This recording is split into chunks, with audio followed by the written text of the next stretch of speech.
West Indies cricket team అనగానే మనకు first గుర్తొచ్చేది పవర్ హిట్టింగ్. దీనివల్లే వాళ్ళు టీ20లో వన్ ఆఫ్ ద స్ట్రాంగెస్ట్ టీమ్గా ఉన్నారు. అదే టెస్ట్ల విషయానికి వస్తే వీళ్ళు టెస్ట్లో కూడా ఆడతారా అనేటట్టు ఉంటుంది.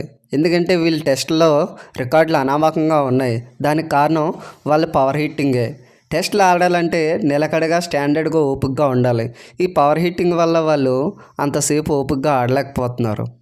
అదే దారితో న్యూజిలాండ్ టీం చాలా పెద్ద తప్పు చేసింది. విషయం ఏంటంటే West Indies versus New Zealand first test మ్యాచ్లో న్యూజిలాండ్ 531 టార్గెట్ ఇచ్చింది. ఇంకా ఒక సెక్షన్ ప్లస్ 2 రోజులు ఆట మిగిలి ఉంది.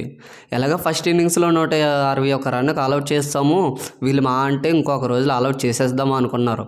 వాళ్ళు అనుకున్నట్టే ఫస్ట్ 4 వికెట్స్ ఎర్లీగా పడిపోయి, కానీ అప్పుడు ఆడారు సాయిబ్ హోప్, జస్టిన్ గ్రీవ్స్ మరియు కేమా రోంచ్.